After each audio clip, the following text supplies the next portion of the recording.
tumayo at tayo po'y manalangin.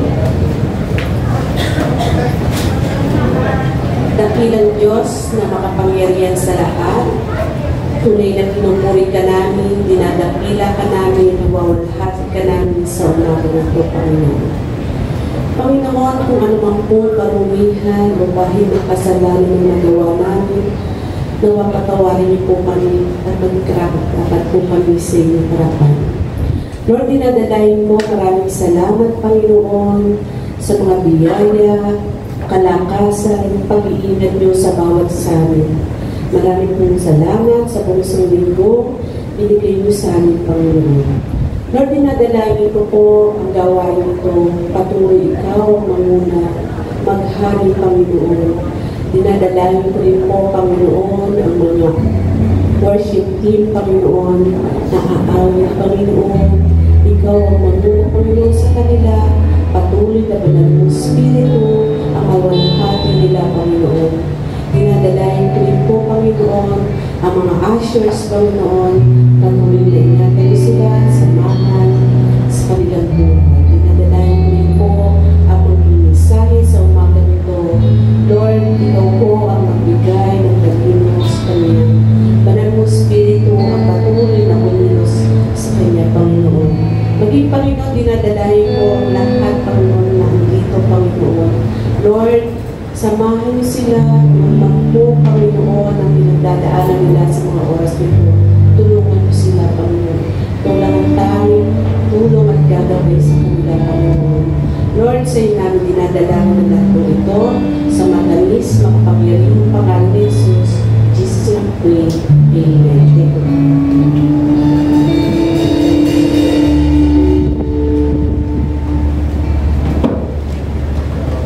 Thank you, Lord Jesus. Amen. Pwede po nga palampakan natin ang ating Panginoon. Lord, God.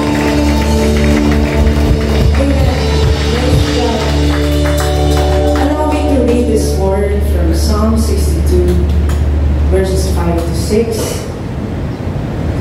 It says, "My soul, wait in silence for God only, for my hope is from Him.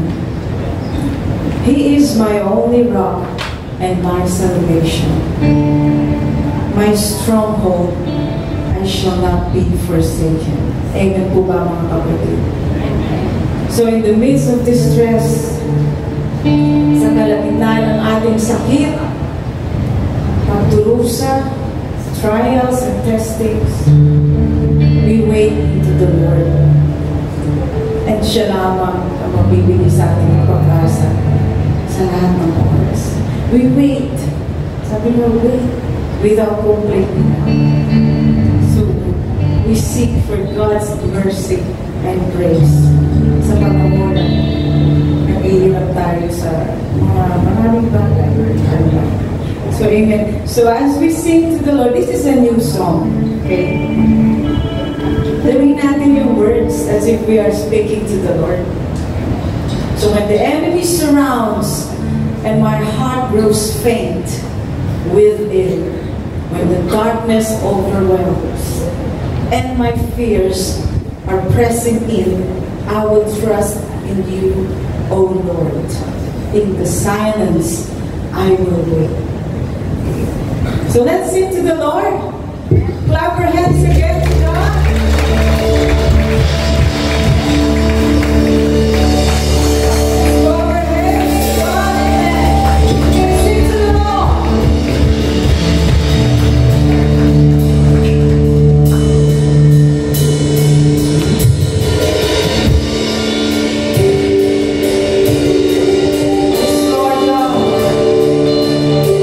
You are my God alone.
He is mighty to save forever.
Let us bless the people around us. I want you to extend your hand to the person next to you, to the right, to the left, and just bless that person. Just pray for that person. Maybe that person is needing some prayer right now. I want you to bless that person.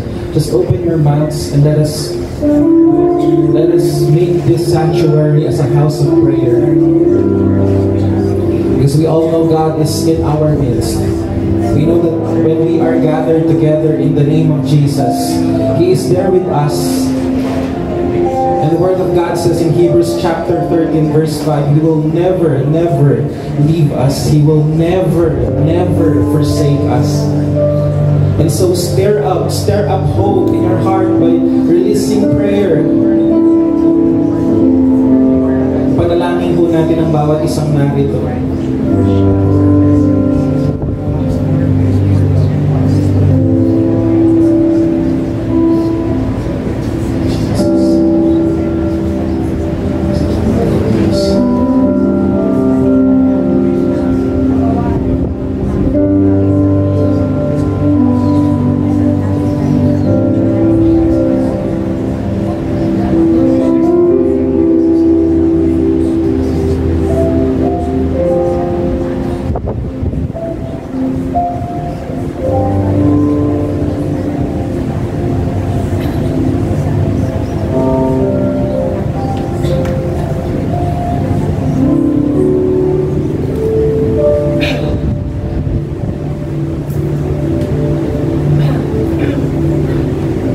Let's lift our hands to God.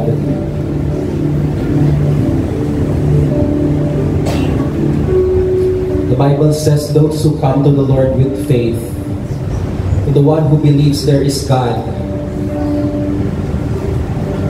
he will be rewarded. He or she will be rewarded. And God is pleased with people who believe God exists. Do you believe God is alive? Do you believe God is with us? We can express our belief that He is alive by thanking Him, by praising Him, by lifting His name up through prayer and through song. And so as we extend our hands to heaven, let us open our hearts and express our loving gratitude to the Father who chose us and loved us. Salamat sa iyo, O Diyos. Sige po, buksan po natin ang ating mga bibig. Magpasalamat po tayo sa ating Panginoon. Pasalamatan natin na tayo Kanyang hinirang. Pasalamatan po natin na tayo Kanyang ginawang pamilya. Pasalamatan po natin ang Diyos sa Kanyang pagliligtas sa ating lahat. Sa piling mo'y may buhay, sa piling mo'y may sigla, ang puso ko'y lumalakas kapag kapiling ka. Diyos, ako'y iyong-iyo, ang puso ko'y baguhin mo, pagkat ako'y uhaw sa piling mo. Sa piling mo'y may buhay, sa piling mo'y may sigla, ang puso ko'y lumalakas kapag kapiling ka. Diyos, ako'y iyong-iyo, ang puso ko'y baguhin mo, pagkat ako'y uhaw sa piling mo. Sa piling mo, sa piling mo'y may buhay, sa piling mo'y may sigla, ang puso ko'y lumalakas kapag kapiling ka. Diyos, ako'y iyong-iyo, ang puso ko'y baguhin mo, pagkat ako'y uhaw sa piling mo. Sabay-sabay po tayo sa piling mo. Sa piling mo'y may buhay, sa piling mo'y may sigla, ang puso ko'y lumalakas kapag kapiling ka. Diyos, ako'y iyong-iyo, ang puso ko'y baguhin mo, pagkat ako'y uhaw sa piling. Ito po ang ating dalangin. Sa piling mo'y may buhay, sa piling mo'y may buhay, sa piling mo'y may sigla, ang puso ko'y lumalakas kapag kapiling ka. Diyos, ako'y iyong-iyo, ang puso ko'y baguhin mo, pagkat ako'y uhaw sa piling mo. Sa huling pagkakataon, sa piling mo, sa piling mo may buhay, sa piling mo may sigla, ang puso ko'y lumalakas kapag kapiling ka. Diyos, ako'y iyong-iyo, ang puso ko'y baguhin mo, pagkat ako'y uhaw sa piling mo. Pagkat ako'y uhaw, pagkat ako'y uhaw sa piling mo, pagkat ako'y uhaw sa piling mo.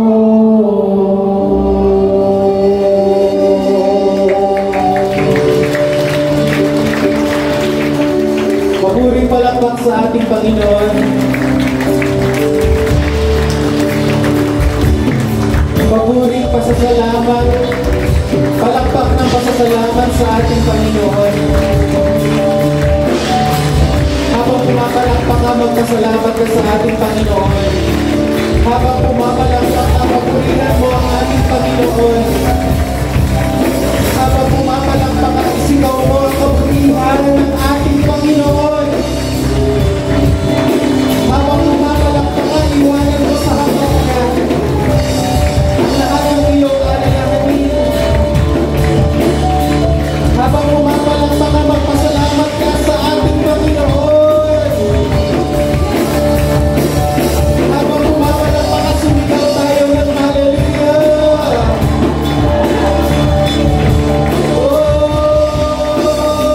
Salamat sa iyo. Pumalakpak ang mga hirang ng Diyos.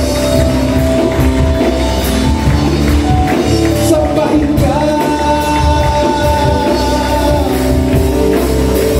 Luwalhatiin ka.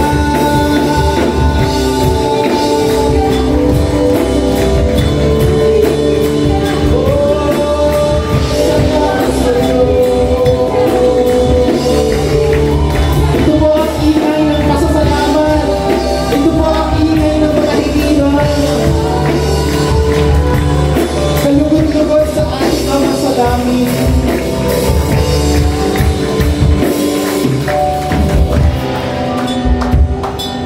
Panginoon, salamat po sa araw na ito na muli po kami nagkatipon. Ang araw na ito ay Ang araw pong ito ay sadyang kinasasabi ka namin. Ang araw na ito ay sadyang inaabangan namin sapagkat naaalala namin ang mga salita mo. Naaalala po namin ang pag-ibig ninyo. May mga araw na kami po ay nanghihina. May mga araw na ang aming mga isip ay naaagaw ng mga alalahanin ng mundo. Subalit ang araw na ito, ang Lord's Day, ay magandang paalala sa amin na hindi po kami kailanman nag-iisa sa buhay, na nananatili kang tapat at ang iyong mga salita'y nariyan upang kami pakainin at upang kami ay palakasin. Panginoon, sa oras pong ito, batid po namin ang aming kahinaan. Batid po namin ang mga nagawa naming hindi kalugod-lugod sa inyo, sa harapan ninyo, sa isip, sa salita, sa gawa, sa intensyon, sa kilos at galaw, Panginoon. Inihihingi po namin ng kapatawaran. At nagpapasalamat po kami sa paghuhugas ng dugo ni Kristo. Batid po namin na malaya kaming nakakalapit sa inyong trono. Batid po namin na nakakalapit kami sa inyong Panginoon ng walang takot, alang-alang kay Kristong namatay sa krus. Salamat sapagkat kung gaano kalayo ang silangan sa kanluran, Panginoon, ganun mo din inilalayo ang aming nakaraan sa aming mga buhay, ang aming mga kasalanan, as far as the east is from the west. Thank you, God. And so, Lord, today we are filled with joy because you are with us. Indeed, this is a day of rejoicing for your people because we have been cleansed. We were made worthy by our Lord Jesus Christ and His sacrifice at the cross of Calvary. Salamat po, Panginoon. Be glorified. Ito pong aming dalangin sa ngalan ni Jesus. Lahat po tayo ay magsabi ng Amen and Amen.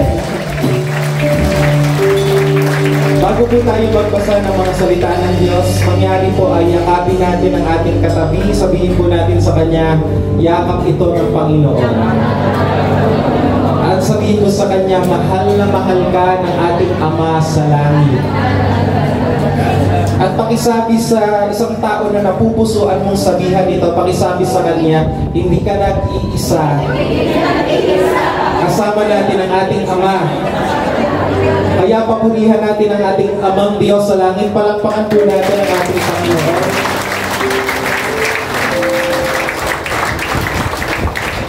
Ang ating pong pag-aaralan ay ating pong kinuha sa aklat ng Daniel, Kabanata 1. Simulan po natin sa talatang 8. Ganito pong ating matutunghayan. Pero ipinasya ni Daniel na hindi siya kakain ng pagkain ng hari o iinom ng kanyang inumin para hindi siya marumihan. Kaya nakiusap siya kay Ashpenaz na huwag siyang pakainin ng pagkain iyon. Verse 9, niloob naman ng Diyos na siya'y kalugda ni Ashpenaz, kaya pinagbigyan siya nito. Verse 17, binigyan ng Diyos ang 4 na kabataang ito ng karunungan sa lahat ng uri ng panitikan at kaalaman. Bukod pa rito, binigyan ng Diyos si Daniel ng karunungan sa pagpapaliwanag ng kahulugan ng mga pangitain at mga panaginip. Ito po ang salita ng Diyos. Maaari na po tayong maupo, brothers and sisters. Praise God! Ano pong araw ngayon? Of course, Lord's Day. Pero ano pong petsa ngayon? September 1 na, no? Nagpaparamdam na si Jose Marichan. Kaya, hindi natin ang ating katabi sa mo sa kanya. Ilang araw na lang. Pasko na naman. Ang lahat po ng masaya dahil malapit na ang Pasko. 5 bagsak para sa Panginoon. Tuwingin ng Panginoon. Ang pamagat po ng mensahe na ang ibibigay sa inyo ngayong umaga ay akin pong pinamagatang hinirang ng Diyos para sa Kanya. Ikaw at ako ay hinirang ng Diyos hindi upang manatili sa takbo ng sanlibutan. Ikaw at ako ay hinirang ng Diyos upang mabuhay para lamang sa Kanya. Tumingin ka ulit sa iyong katabi at sabihin mo sa Kanya, nabubuhay ka na ba? Para kay Lord? Ang mabuhay po para sa Diyos ay isa pong tema na atin pong matatagpuan sa kwento ng 4 na mga lalaki sa Babylonia. Ang pangalan po nila ay Daniel, Hananiah, Mishael, at Azariah. Mamaya po ay babalikan natin ang mga lalaking ito. Pero bago iyon ay silipin po muna natin ang aklat ng Daniel chapter 1. At simulan po natin sa verse 1 para po mas lalo nating maintindihan ang punot dulo ng kwento ng 4 na ito sa Biblia. Sabi po sa verse 1, nang 3 taon ng paghahari ni Jehoiakim sa Juda, sinalakay ni Haring Nebuchadnezzar ng Babylonia ang Jerusalem. Verse 2, binihag niya si Haring Jehoiakim ayon sa kalooban ng Panginoon. Kinuha niya ang ilang mga kagamitan sa templo ng Diyos at dinala sa Babylonia. Inilagay niya ang mga ito sa taguan ng kayamanan doon sa templo ng kanilang Diyos. Sa 2 talata po na ating binasa, ay nabanggit ang bansang sumalakay sa Jerusalem. At ang bansang sumalakay ay tinawag po na Babylonia. Kung titingnan po natin ang ating mapa ngayon o yung globe ngayon, hindi na natin makikita ang bansang ito. Sapagkat nagpalit na po ito ng pangalan sa paglakad ng panahon. Ang Babylonia noong araw ay tinatawag na po ngayong bansang Iraq. Okay? Iraq. Verse 3, nag-utos si Haring Nebuchadnezzar kay Ashpenaz na pinuno ng mga tauhan niya na pumili sa mga bihag na Israelita ng ilang kabataang mula sa angkan ng mga hari at angkan ng mararangal na pamilya. Binihag daw ang mga Israelitang natagpuan. At mula sa mga pinusasan at binihag, nag-utos ang hari na ihiwalay yung mga kabataang mayaman mula sa mga kabataang pobre o mahirap. Ang mga kabataang nagmula sa mga mayayamang pamilya ay mapipili na maglingkod sa haring nanakop. At noong mapili na ang lahat ng kabataang nagmula sa mayamang pamilya, may mga inalis pa rin sa kanila dahil meron pang isang qualification para sila ay maging tagalingkod o o lingkod ng hari. Ano kaya ang qualification na iyon? Tingnan po natin ang next verse. Ang sabi, kinakailangan na ang mga ito ay guwapo. Biglang napangiti si Sister Jessan dahil may katabi siyang guwapo. Malusog, matalino, mabilis kumilos, madaling turuan, at karapat-dapat maglingkod sa hari. Inutusan din niya si Ashpenaz na turuan sila ng wika at mga panitikan ng Kaldeo. Yun pong panitikan at wika ng bansang Babylonia noong araw. Tinalo pa ang beauty pageant sa panahon natin. Dahil, mapapansin po ninyo, ang pinipili nilang kabataan para maglingkod sa loob ng palasyo ng hari ay mga artistahing Israelita. Sabi dyan, dapat daw guwapings, healthy, sabi, matipuno ang katawan, matalino, maliksi, at fast learner. Ito yung mga kabataang ipapadala sa Babylonia upang maging assistant ng hari. At pagdating daw nila sa Babylonia, sila ay tuturuan ng bagong kultura at kostumbre na ibang-iba sa nakagisna nilang kultura. Alam nyo, sa panahon po natin, usong-uso na ang P-pop. Sino po sa inyo alam yung P-pop? Ito po ang katumbas ng K-pop. At talagang hindi po ako masyadong nanonood ng mga ganito, pero paminsan-minsan nakikita ko sila sa social media. Aba, nung una ko pong makita, sabi ko, bakit mga mukha silang Koreano? Eh, Pilipino naman sila. Mapuputi, pati ang bihis at ang galawan sa sayaw, talagang kopyang-kopya ang Korea. Parang ganito din po ang nangyari sa mga kabataang napili nung araw. Aalisin yung kanilang pamamaraan at ilalapat sa kanila, ituturo sa kanila ang panibagong kultura, kostumbre na ibang-iba sa kanilang pinaghugatang bansa. Sabi sa verse 5, iniutos ng hari na mula sa kanyang sariling pagkain at alak ang ibibigay sa kanila araw-araw. At pagkatapos ng 3 taon, sila'y maglilingkod na sa kanya. 3 years, ibe-brainwash sila. 3 years buburahin ang kanilang nakagisnang kultura. Pati ang kanilang kakainin ay ibang-iba sa nakagisna nilang pagkain. Then after 3 years ng training, doon pa lang sila maglilingkod sa hari. Pati diet binago, as you can see. Ang ipapakain sa kanila ay kung ano ang kinakain ng hari. Kumbaga sa panahon natin, kung piyestahan, kung ano ang kinakain ni Mayor sa handaan, yun rin ang kakainin nila. Aba, sinong tatanggi doon? Tiyak na masarap ang kakainin nila. Sa puntong ito, dapat po nating maintindihan na iba ang diet ng mga Israelita sa kanilang bansa kumpara sa diet na mayroon sila dito sa Babylonia. Para po sa mga Israelita, may mga pagkaing marumi at hindi kalugod-lugod kay Yahweh, kaya hindi dapat nila kainin. Kapag kinain nila ito, sa kanilang paniniwala, sila'y magiging marumi at hindi sila magiging kalugod-lugod sa harapan ni Yahweh, ng kanilang Diyos.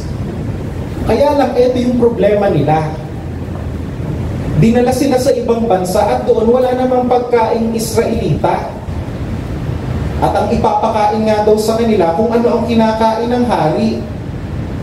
Alam niyo, nung unang basa ko sa kwento ito, sabi ko, aba, hindi na ako magrereklamo. Kasi pagkain nyo ng hari, masarap yun. Hindi ako tatanggi. Pagkain daw ng hari eh, malamang-lamang, makarne ito. Masarap. masarsa, mamantika, malasa, at may taba. Sino tatanggi doon? Masarap yan. Pero wag nating ikumpara sa mga Pilipino ang mga Israelita. Kasi kagaya ng sinabi ko kanina, what if may pagkain ang mga taga-Babylonia na marumi ayon sa paniniwala ng mga Israelita? Ngayon may problema itong mga kabataang napili. Sino ang susundin nila? Ang hari ng Babylonia o ang hari ng kalangitan, si Yahweh? Sila ba ay bibigay sa pressure na dala ng haring ito? O mananatili silang tapat sa tunay na hari na may lalang ng langit at lupa, walang iba kundi si Yahweh? Tingnan po natin ang mga sumunod na nangyari. Sabi sa verses 6 and 7, kabilang sa mga napili ay sina Daniel, Hananiah, Mishael, at Azariah, na pawang mula sa lahi ni Huda, isa pong tribo sa Israel. Pinalitan ni Ashpenaz ang kanilang mga pangalan kasi tunog foreigner. Kumbaga sa panahon natin, parang ang tunog, ano ba yan? Hindi tunog Pilipino, bakit parang tunog Chinese? Bakit parang, go wapin, gawin nating Addis Go para medyo ugma sa ating bayan. Parang ganun, kaya pinalitan nila. Kaya si Daniel ay naging Belteshazzar, sabi dyan. Si Hananiah ay naging Shadrach, si Mishael ay naging Meshach, at si Azariah ay naging Abednego. 4 lang pala ang napili na maglingkod sa hari, 4 lang ang pumasa. Si Daniel, Hananiah, Mishael, at Azariah. Mga kabataang lalaking artistahin, pinakagwapo, pinakamakisig, pinakamatalino, pinalitan ang pangalan pagdating sa Babylonia para nga naman sila ay madaling mag-blend in sa culture. Ito na yung crisis sa story. Alam ng 4 na ito na kapag kinain nila ang pagkain ng hari, hindi malulugod ang Diyos sa kanila. Kaya may crisis. Sino ang susundin ng 4 na ito? Ang hari ng Babylonia na pwedeng magparusa sa kanila? O ang tunay na hari sa langit? Ang Diyos na si Yahweh na kinikilala nila? Sino kaya ang katatakutan nila? Yung hari ng Babylonia na kilalang malupit at pwedeng pumugot ng ulo? O yung hari sa langit na nagbigay ng buhay sa kanila? Kung kayo ang tatanungin, kayo ay nasa kanilang sitwasyon, ano ang magiging pasya ninyo? Kayo ba ay aayon sa takbo ng Babylonia? O ituturing nyo ang sarili nyo na dayo lang doon, kaya hindi kayo susunod kahit pinag-uutos ng hari ng Babylonia na gawin nyo ang isang bagay? Ang hirap, no? Your life is at stake sa puntong ito. Kaya tingnan natin kung ano ang naging pasya nila. Sabi sa verse 8, tingnan po ninyo ito. Pero ipinasya ni Daniel na hindi siya kakain ng pagkain ng hari o iinom ng kanyang inumin para hindi siya marumihan. Kaya nakiusap siya kay Ashpenaz na huwag siyang pakainin ng pagkain iyon. Bagaman may utos yung hari na kayo ay makisama sa amin, nagkaroon daw siya ng pagpapasya na huwag sumunod. Matibay ang kanilang pananampalataya na ang dapat masunod sa kanilang buhay ay ang Diyos na kanilang pinaglilingkuran. At kagaya ng nakikita ninyo sa picture, hindi nila kinain ang pagkain ng hari dahil alam nilang hindi malulugod si Yahweh. Ang bango pa naman yan, oh, parang turbong manok. Kaya lang, baka iba yung timpla na hindi ayon sa kanilang religion. Kaya sabi niya, kahit parang nakakapaglaway, sorry Ashpenaz, Mr. Ashpenaz, we will not eat that. It's dirty for our religion. We will not eat it because we want to glorify our God. Ang KJ naman ni Daniel, pwede namang tumikim lang ng konti. Kahit yung iced tea lang ng hari na nakalagay sa pitchel, mukha pa namang house blend yon. Pero hindi sila tumikim, umiwas talaga sila. Ano po ang makikita natin dito? For me, it's not really a question of what to eat or what not to eat. Kundi sa panahon po natin, ito po ang dapat nating makita. Pinanindigan ni Daniel na sila ay dayo lamang sa Babylonia. Hindi sila taga roon, sila ay mga taga-Israel. They are not citizens of Babylon. They are citizens of Israel. Their loyalty was with God, the true king, not with the earthly king of Babylon. At dahil batid nilang sila ay dayo lamang sa mundong iyon, nabuhay sila ng hindi naaayon sa mundo. Nakikita niyo ba yung nakikita ko? Nakikita niyo ba yung pwedeng maging application nito sa buhay natin ngayon? Bilang mga dayo, alam ni Daniel na may mga gawi ang mga taga-Babylonia na hindi bagay sa kanila. Mga gawing hindi angkop sa mga hinirang ng Diyos. Mga kapatid, gaya ni Daniel, kailangan nating panindigan na tayo ay mga dayo lamang sa mundong ito.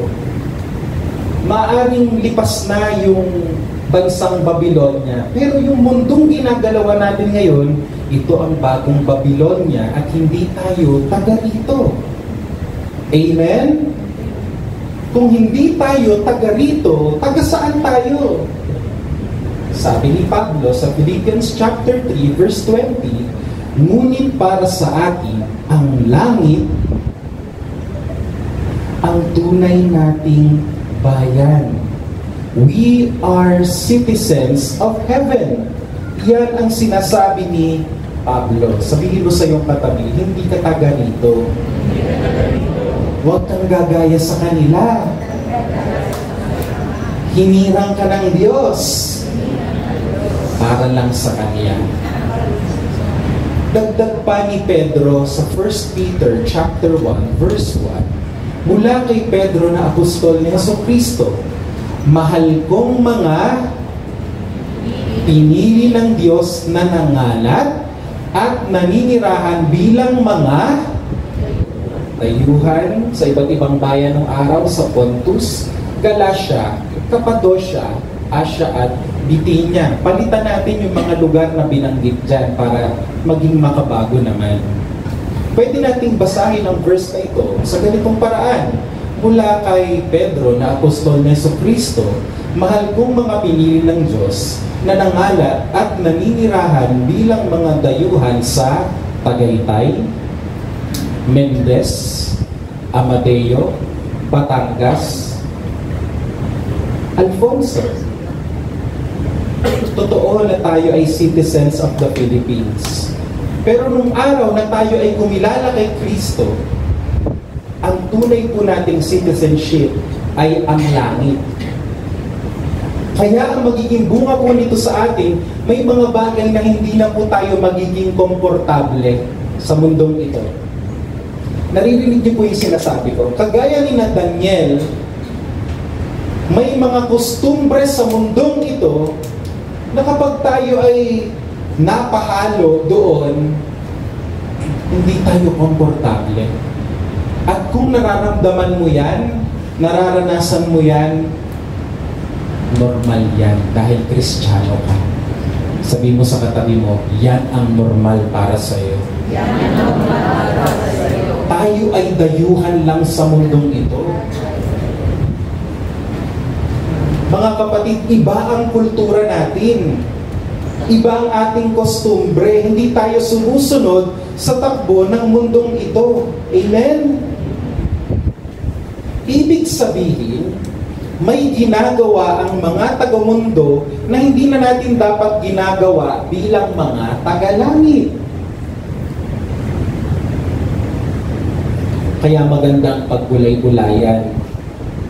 Tayo ba ay kagaya ni Daniel na pinaninindigan na tayo ay dayo lamang sa mundo?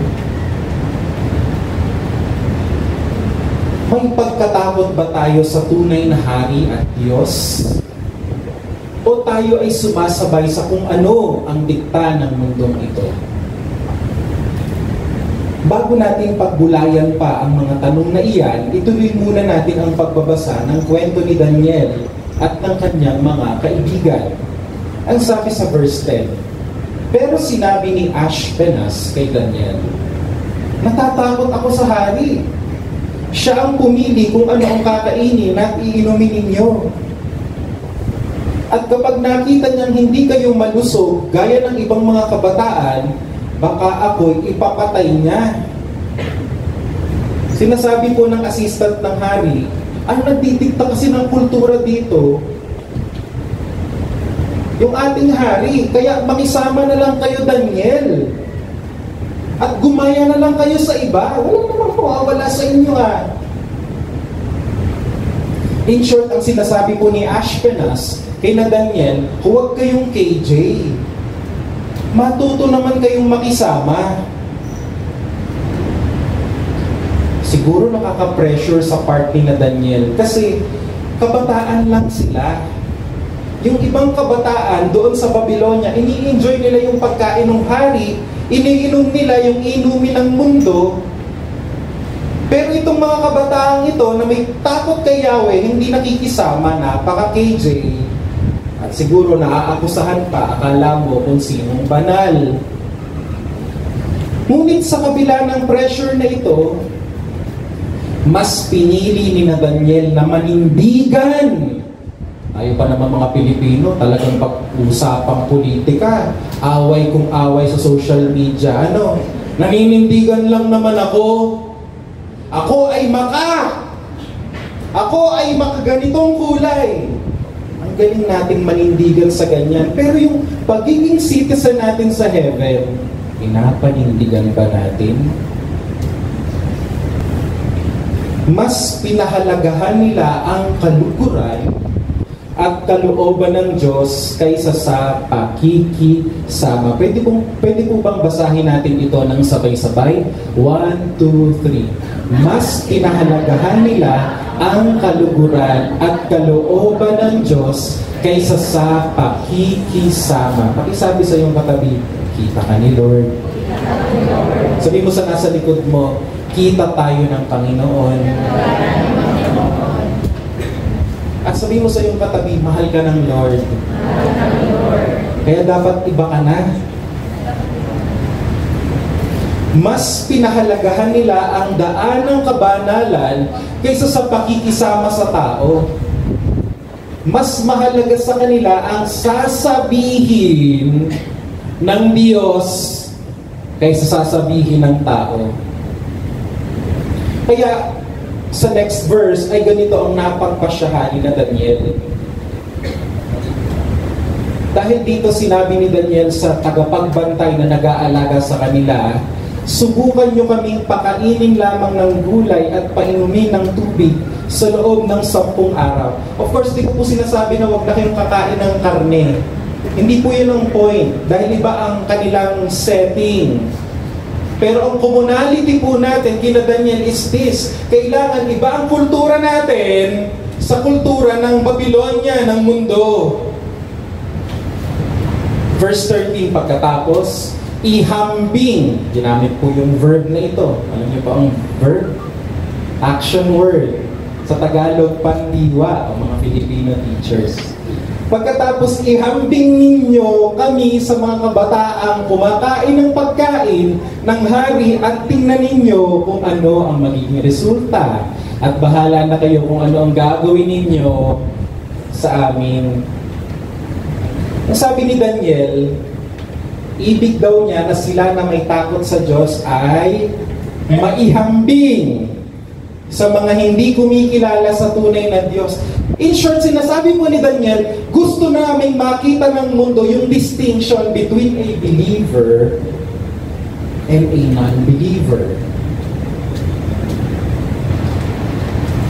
Tatanungin ko kayo, at tanong ko din ito sa aking sarili, tanong sa ating lahat, paglabas natin ng simbahan na ito at babalik na tayo sa ating mga normal lives, pag kaya tayo inobserbahan ng mga tao sa labas, makikita kaya nila ang kaibahan natin sa kanila? O kagaya nga ng mga sinabi ng mga kababayan nating Filipino-Chinese, sasabihin nila, ple-pleho din.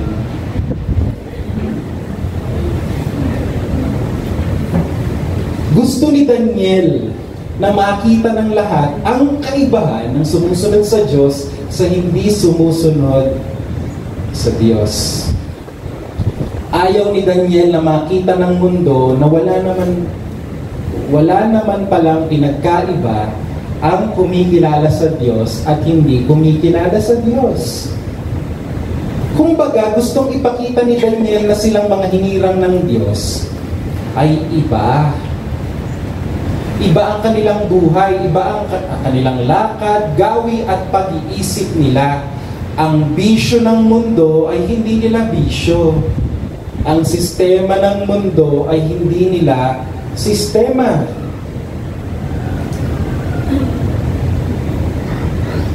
Mga kapatid, tayo kaya ay kagaya na ni Daniel na bilang tugon sa paghirang ng Diyos, bilang tugon sa pagmamahal ng Diyos ay pinakikitaan na tayo ng kaibahan, na ihahambing na tayo sa iba. Naipapakita ba natin ang kaibahan ng sumusunod kay Kristo at hindi sumusunod kay Kristo? O wala nang makitang kaibahan sa pagitan ng nasunod kay Kristo at hindi nasunod kay Kristo? Mas pinapahalagahan ba natin ang ikalulugod ng Diyos o mas mahalaga sa atin ang pakikisama? Tell someone beside you, life is short. Spending time with your tropa is just temporary.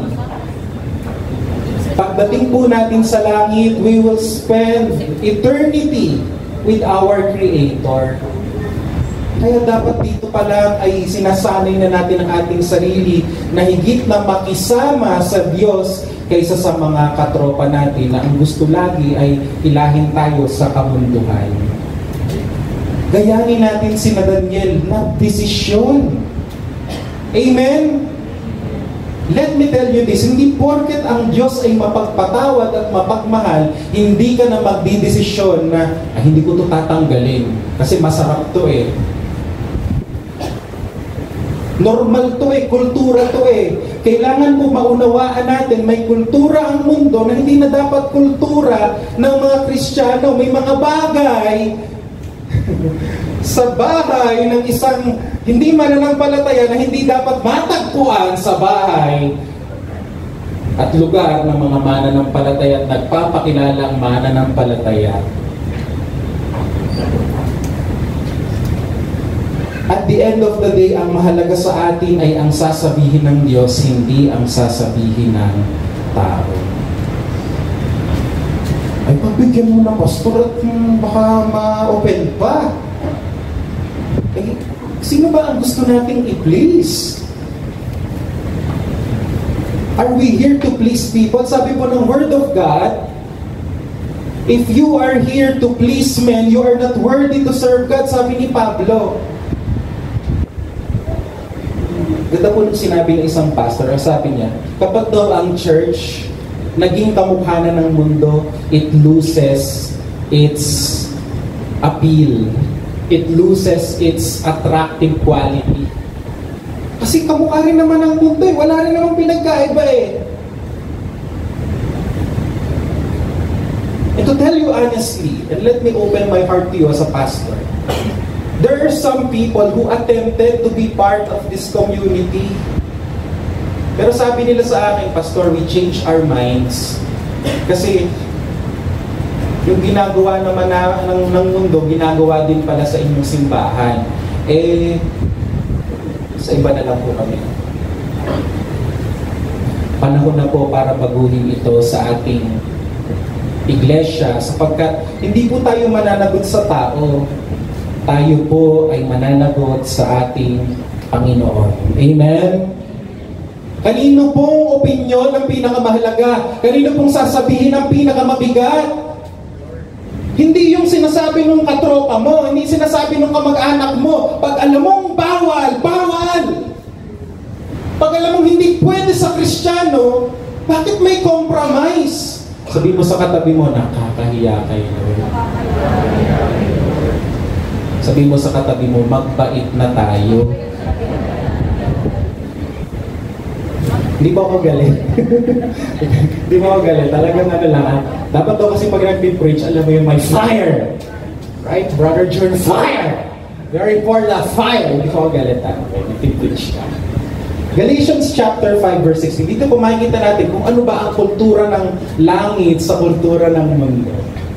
Galatians chapter 5 verse 16. Kaya mamuhay kayo ng ayon sa nais ng banal na Espiritu para hindi nyo mapagbigyan ang pagnanasa ng laman.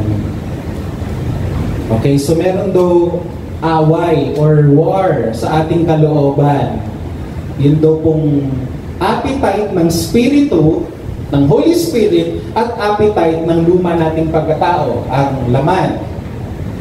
Kung hindi mo na-experience yung laban na yon, naku kapatid, kilalanin mo na si Kristo. Kasi sasabihin ko sa'yo, pagka ikaw ay kumilala kay Kristo, lahat tayo tandaan dyan. Meron pong laban between two appetites. The appetite of the Spirit and the appetite of the flesh. Meron po talagang war within. At kung nararamdaman mo yan, buhay na buhay sa buhay mo, praise God! Amen! Sabi sa verse 17, sapagkat ang nasa ng laman ay laban sa nais ng Espiritu, at ang nais ng Espiritu ay laban sa nasa ng laman. Magkalaban ng dalawang ito, kaya hindi nyo magawa ang gusto ninyong gawin. Verse 18, ngunit kung nagpapasakop na kayo sa banal na Espiritu, hindi na kayo sakop ng kautusan.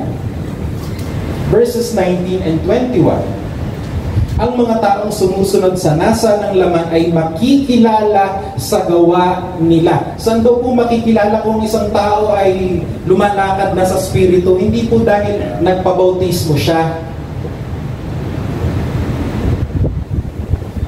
Paano malalaman ko isang tao ay talagang may pananampalataya sa Panginoon? Hindi dahil ang galing niya magtaas ng kamay at may pag-iyak pa o nangangatal pa.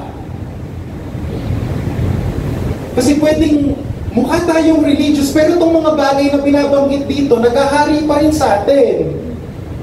Ang mga taong sumusunod sa nasa ng laman ay makikilala sa gawa nila. Sexual na immoralidad. Hindi lang po ito yung actual na gumagawa ka ng sexual immorality. Kamusta ang mga jokes natin? Baka minsan normal na lang sa mga Kristiyano ang green jokes. Sexual immorality, kalaswaan, kahalayan, pagkagalit, pagkamakasarili, pagkakawatak-watak, grupo-grupo, pagkakahati-hati, pagkainggit,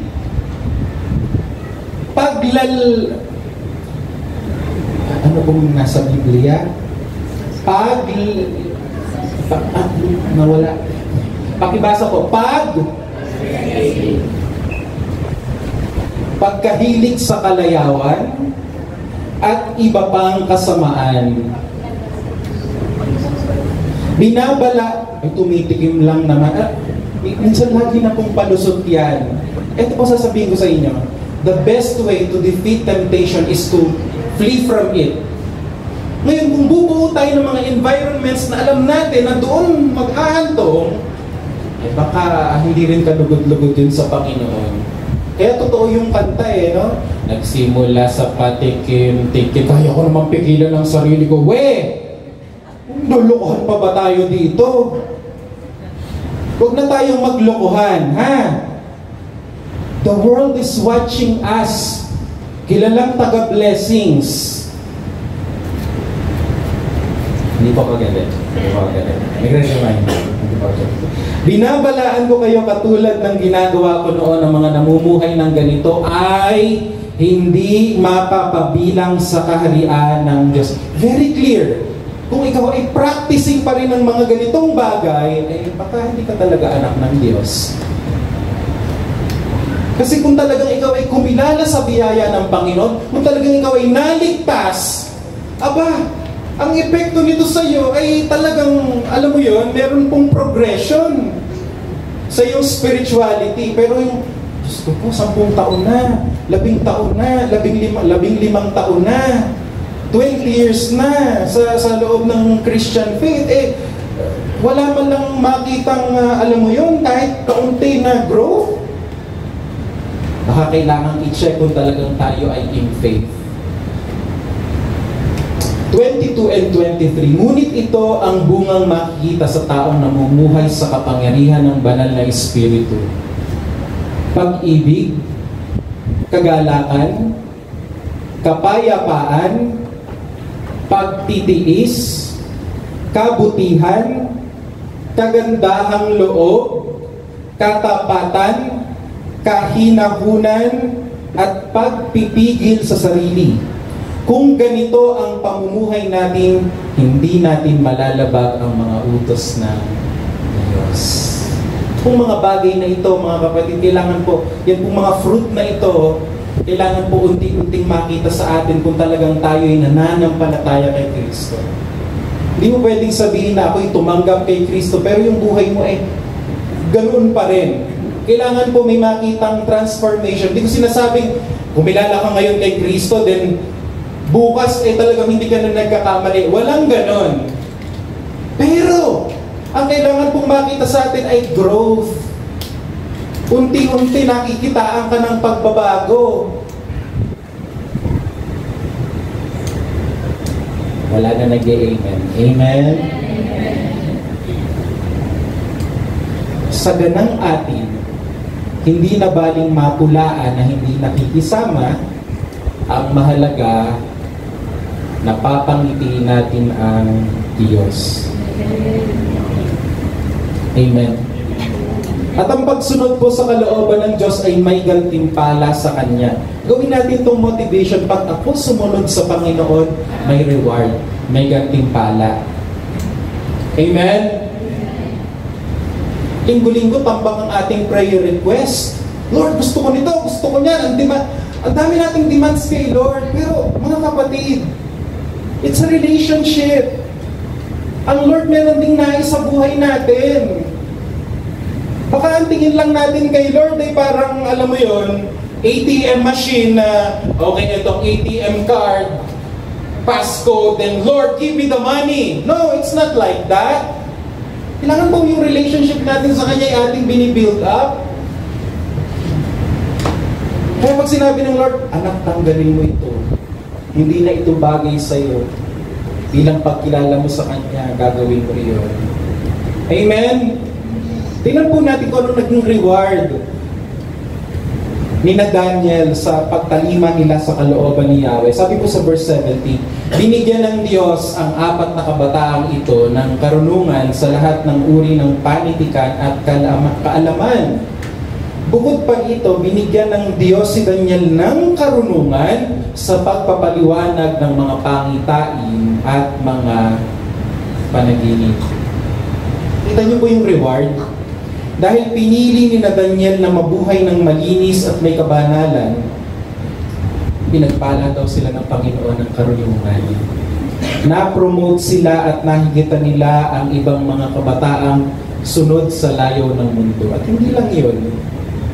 Dahil hindi sila nakisama sa maling gawin ng mundo, napansin ng lahat ang kaibahan nila sa ibang kabataan, napuna ng lahat na ibang-iba pala talaga ang sumusunod sa Diyos. Sabihin mo sa katabi mo, may reward. Of course, Lagi yung balance with God's sovereignty, lagi natin binabanggit yan. Ilang beses na natin tinuturo na talagang kalooban pa rin ng Lord ang nasusunod kung ano yung dapat nating tanggapin. Pero, totoo yun, ina-affirm natin yun. Pero, search din natin ang ating mga puso. Baka may mga bagay na kaya hindi binibigay pa ng Lord, ay baka dahil may mga bagay na hindi pa tayo isinusuko. Verse 15, pagkatapos ng 10 araw, nakita ng tagapagbantay na mas malulusob sila kaysa sa mga kabataang kumakain ng pagkain ng hari. 19 and 20. Nakipag-usap ang hari sa kanila at nakita niya na sa lahat ng kabataang tinuruan ay walang katulad.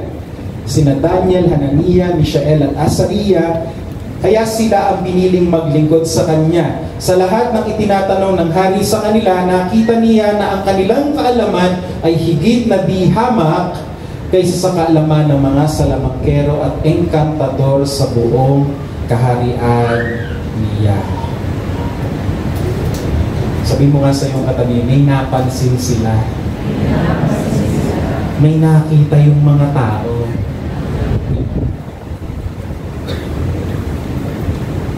At ito po ang dapat na makita sa atin ng mundo. Pag tayo nasa supermarket, pag tayo ay nasa mall, pagkasama na natin ang ating mga kaibigan sa school, mga kamag-anak natin, makikita kaya nila ang kaibahan? Masasabi din kaya nila ay yung sinabi dito na wala silang katulad. Nakita ko talaga yung pagbabago sa buhay. At pansinin po ninyo, nakuha nila ang loob ng hari dahil nakita nito sa kanila na iba ang may Diyos kaysa sa walang Diyos. Iginalang sila ng hari dahil nanindigan sila sa tama.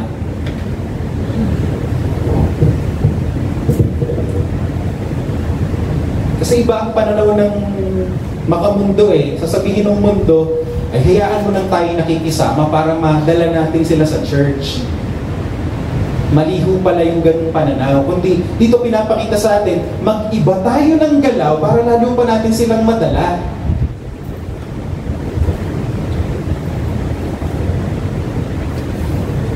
Mga kapatid, nung kinilala natin si Kristo bilang Panginoon at tagapagligtas, tayo ay naging dayuhan na sa mundong ito, iba na ang takbo ng buhay natin. Hindi naman po tayo iiwanan ng Diyos sa pagbabago. Amen? Sabi mo sa katabi mo, hindi naman tayo iiwan ni Lord.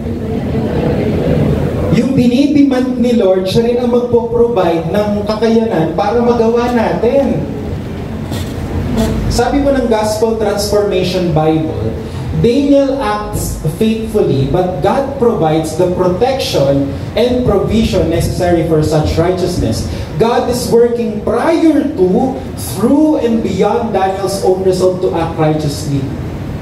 In short, sina Daniel, nandun talaga yung pressure, nandun talaga yung struggle. Ano, susunod ba tayo o hindi? Naman okay lang ang konting compromise. Wala naman sigurong masama. Pero hindi, dahil sa resolve nila na sumunod, anong ginawa ni God? Iningatan sila ng Panginoon at binigyan sila ng provision upang makakilos ng may kabanalan. Kaya totoo yung sinasabi sa ikalawang Pedro chapter 1, verse 3. Basahin po natin ang sabay-sabay. At hindi mo to, mga kapatid, hindi mo to mararanasan kung wala kang desisyon na ako ay mag-iiba dahil ako ay hinirang ng Diyos. Pag nagpasya ka, Lord, ako po'y iba na. Niligtas mo na ako, mangyayari ito sa iyo. Basahin po natin. 1, 2, 3. Ang kapangyarihan ng Diyos ang nagbigay sa atin ng lahat na kailangan natin para mamuhay ng may takot sa Kanya. Pag pala ikaw ay nagpasya, Lord, susunod po ako. Bubuhos naman yung kakayanan para ikaw maging masigla sa pagsunod. Nagkakaintindihan po tayo? Hindi kayo iwanan ng Panginoon kasi alam ng Panginoon, marupok ang tao. Pero pag nagpasya ka, Lord, I will obey, I will follow you. And that's it. Ibubuhos naman ng Panginoon yung kakayanan para ikaw ay makapagsabi ng no. Meron po isang pastor na sabi niya, how do we overcome temptations? Ang sabi po niya, within 5 seconds. Within 5 seconds na nafe-feel mo yung temptation, learn to say no. Alam niyo yung kanta, andiyan ka na naman, tinutukso-tukso ang mga labi. Oh. Huwag mo na daw patagalin kasi the more na nilalaro-laro mo pa sa isip mo, hindi mo na mamalayang bibigay ka na. Pero pag within 5 seconds, sila yun, no. Sabi ng tropa mo, gawin natin to. Sorry friend. Bago na kasi ako eh. Gawa ka na lang na ibang reason. Uwi na muna ako. Hindi ka pwede mo sabihin na hinihapot ba kayo dyan? Amen? Makinig kayong mabuti. Ang dali kasi ditong mag-amen. Pero pag nandun na kayo, kasama nyo na yung mga friends nyo, doon talaga ang true test. Kaya sabi ni Pedro sa chapter 1 ng 1 Peter, ilalagay kayo ng Panginoon sa mga sitwasyon para matest ang inyong faith kung totoo. Asahan nyo this week may session ulit. Asahan nyo this week may temptation ulit. Patuloy at patuloy kang ilalagay ng Panginoon sa ganong situation para alam mo yun, ma-overcome mo na yon at mag-level up ka. Amen?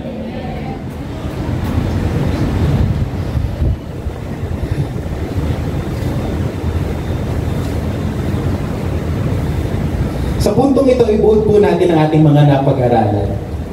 At ito na po ang ating pagtatapos. Number 1, pakibasa po, 1, 2, 3.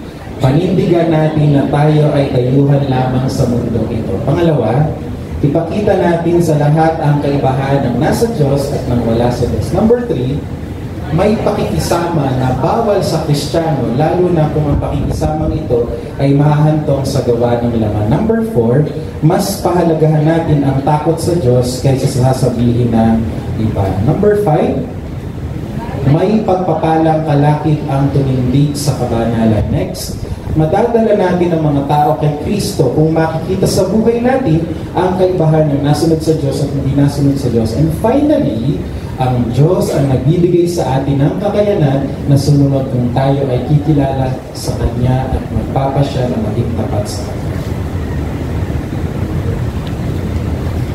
Bukas may bubulong-bulong sa iyong tinig. Sasabihin sa'yo, kalimutan mo na lahat ng napakinggan mo ng Sunday. Ang saya kaya. Boses po yun ang kaaway natin. Boses yun ni Satanas. Lagi pong sasabihin ni Satanas, hindi mo may enjoy ang buhay mo kung susunod ka sa Word of God.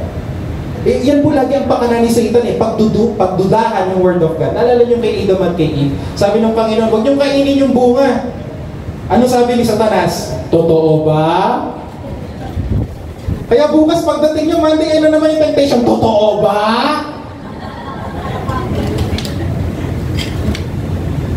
Minsan lang naman.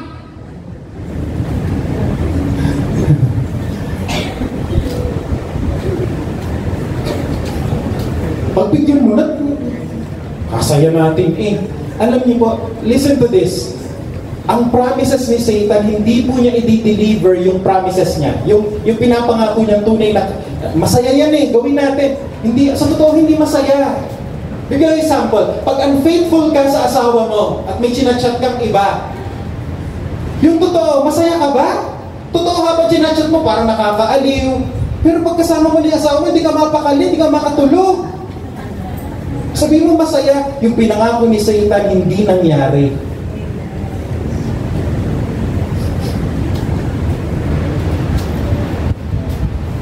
Alam niyo po kung ano ang totoong pinakamasaya?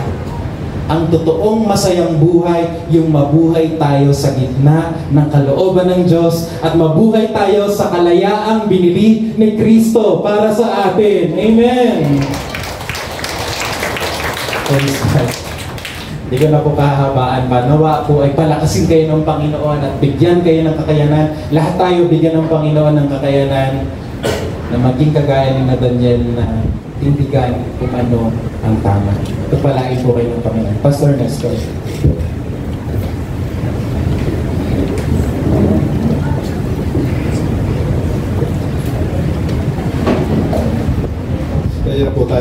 natin para sa apat ng Panginoon. So, buksan po niyo ihanda ang ating communion elements.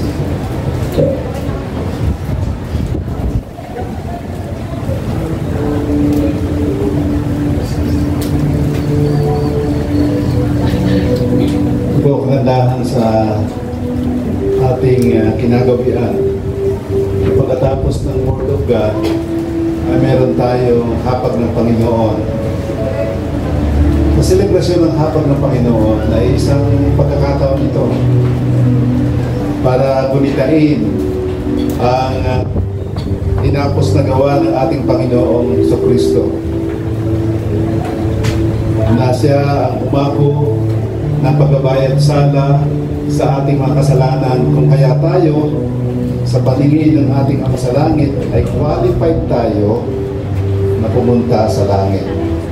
Pagkakataon din ito, lalo sa pagkakataon ito, para tayo ay tumanggap ng communion at pagkakataon din para tayo humingi ng tawad sa ating Panginoon at makapagsimula ulit. Amen. So in 1 minute, pwede po yuko natin ang ating mga ulo at tayo po ay lumapit sa Panginoon, surrender our life to God, ask forgiveness for our sins and transgressions na nagawa natin. And our God is faithful and just to forgive us and cleanse us from our unrighteousness. Hallelujah.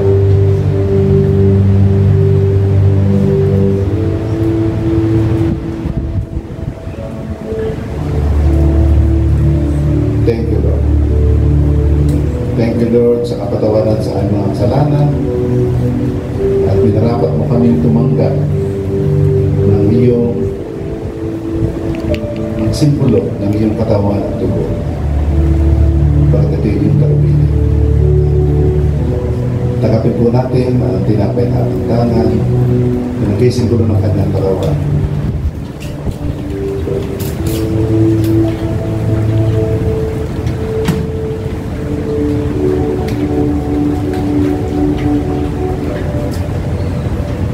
Sabi ko ang kanyang salita, sa kanyang tinanas, sugat, sa kanyang katawan, tayo ay nagsigaling. Hallelujah. Purihin ng Diyos. As we put our faith in God, sabi ng Mark 11:24, humihiling tayo sa Panginoon, inaangkin natin ang kagalingan ay atin na, o ang kasagot ay atin na natanggap. Kung may sakit ka, kapatid, si Lord pa rin ang greatest physician. No? Gumagamit lang siya ng physician o doktor, pero siya pa rin ang author ng buhay natin at siya nakakata ng mabuti para sa atin. Natin kalimutan ipag-pray ang lahat ng bagay sa kanya. Tapos po natin ang iling mo na isimbolo ng kanyang dugo.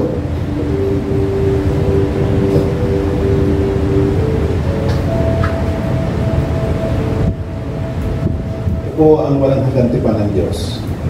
Sa kanyang dugo, tayo ay kanyang tinubos. Nagkapin po natin. We are really forgiven.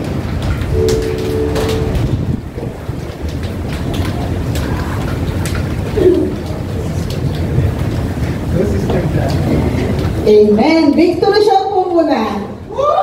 Lahat po ba'y na-bless ngayong araw na ito sa ating teaching, sa teaching po ng ating mahal na pastor. Napakaganda po nung kanyang aral ngayong umagang ito at tagos na tagos sa mga puso ng bawat isa. Lalong-lalo na dun sa likod.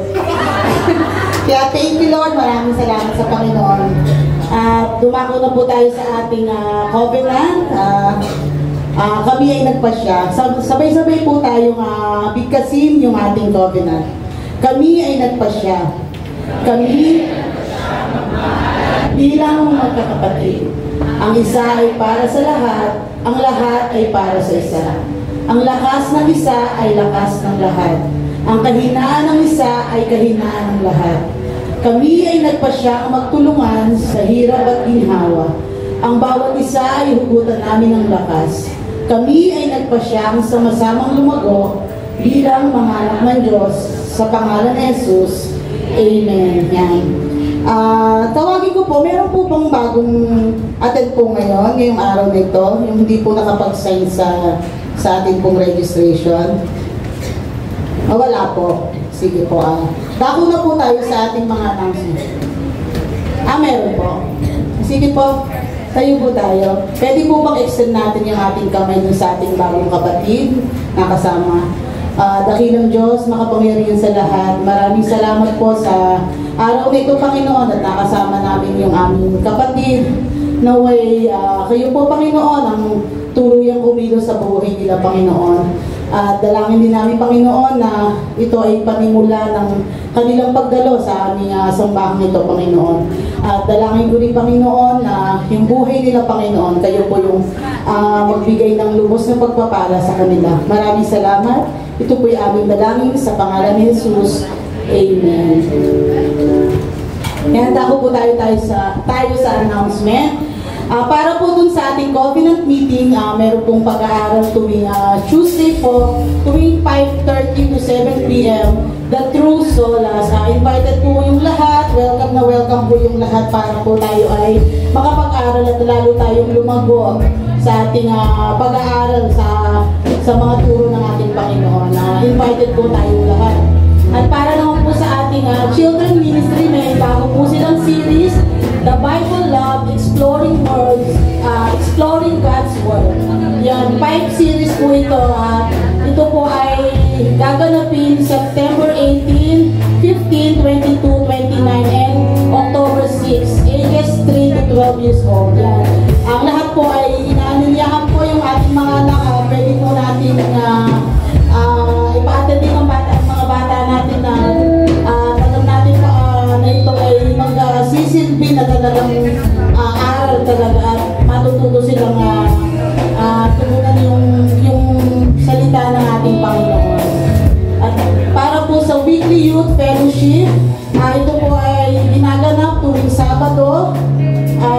Ito po ay online po. Minsan po gaganapin din po ito ng mga face-to-face po tuwing 8 p.m. po. Yan, para po sa ating Sunday worship service, meron po tayong dalawang service tuwing morning 9 to 11 a.m. at meron din po tayong 7 to 8:30 p.m. Kung mga hindi nakadalo sa umaga, pwede po tayong maka-attend. At para naman po sa ating home prayer meeting, meron po tayong prayer meeting, host a home prayer meeting for your family. Yung pong guide, makikita po natin sa FB group and page. Yun po, napakahalaga po ng ating prayer meeting. Dito po natin talagang matututunan po at tayo po ilalago sa ating Panginoon. At para naman po sa mga talent, marami po tayo siguro mga talented dito na hindi pa po nilalabas. Welcome na welcome po kayo sa ating praise and worship team. Is indeed instrumentalist, keyboardist, bassist, lead guitarist, and drummer. If interested, fill out the form of the radio station paper. Yan. Willing na po kayong mag-register po sa ating At para po sa ating exhortation today, tinatawagan po si Ate Ana.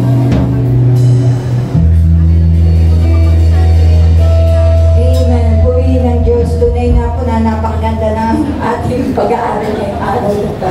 No? Sumigaw nga po ng blessing shout yung pinagpala ngayong araw na to.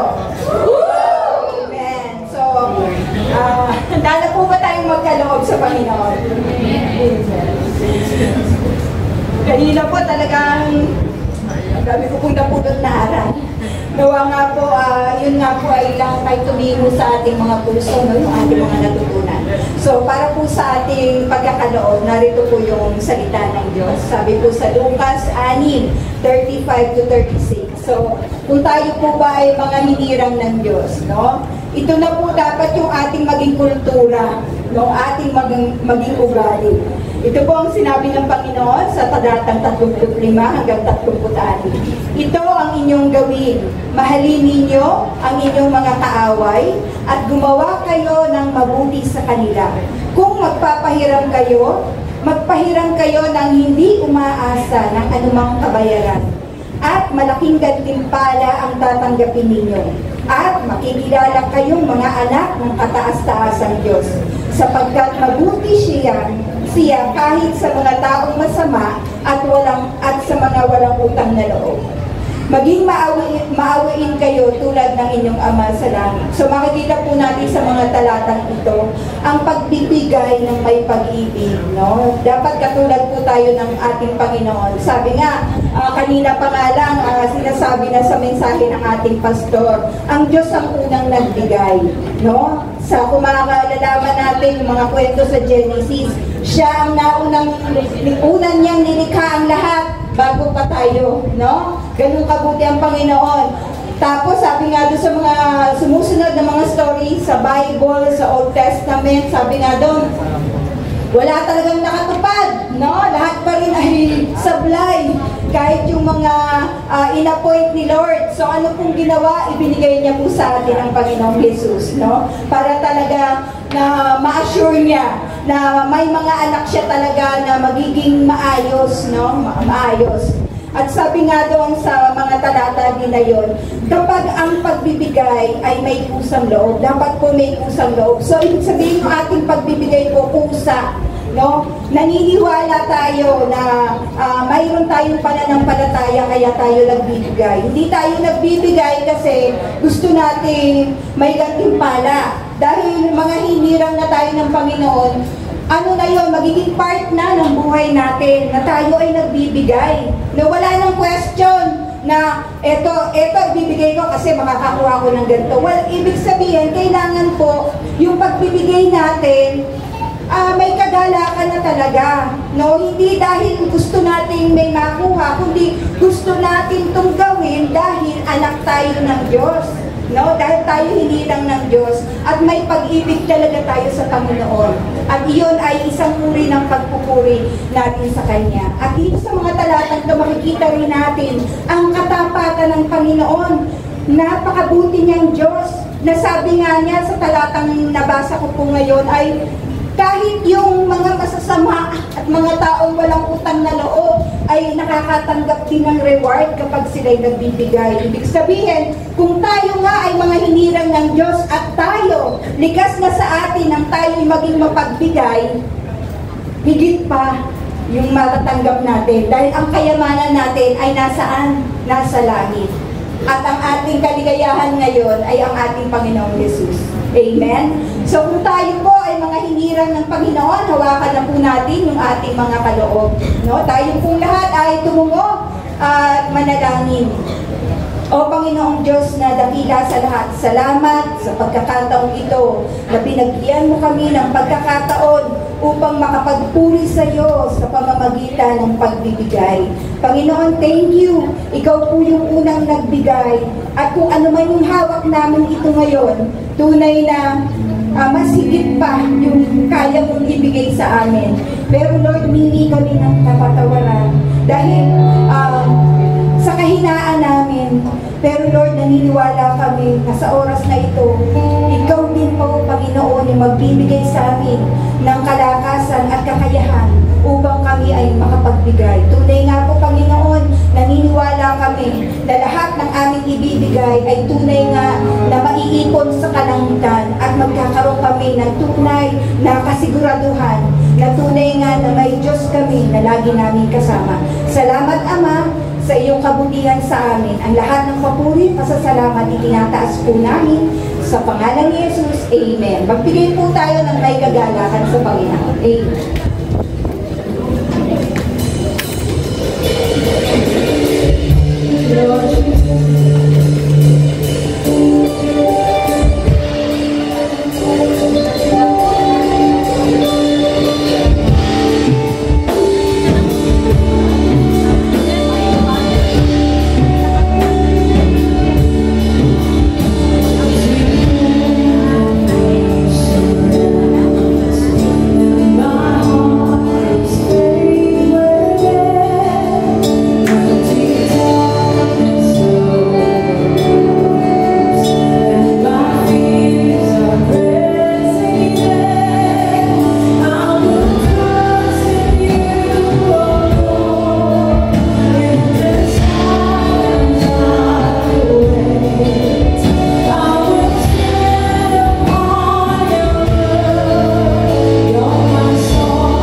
our souls will always wait for you because you are our hope, and apart from you, God, we cannot do anything. We are so dependent on you, our God. We are so dependent on your grace. And without your heavenly assistance, Lord, we cannot survive life and all its challenges. So God, I pray that you will preserve your people. God, I pray that you will protect all your people. May you restore to them your joy, your peace, your strength. May they become rooted in Christ every moment and every day of their lives, Lord. May your face shine upon them. May they experience your blessings coming in and coming out. May they be blessed in the city and blessed in the field. Wherever they go, Lord, we know your ministering angels are with them. Oh Lord, we know that there is no weapon formed against every person in this place that will ever prosper. May the love of the Father, the grace of the Lord Jesus Christ, and the fellowship of the Holy Spirit be with you all and keep you all. In Jesus' name we pray. Amen. Amen. Our service is over. See you next Sunday, and God bless you.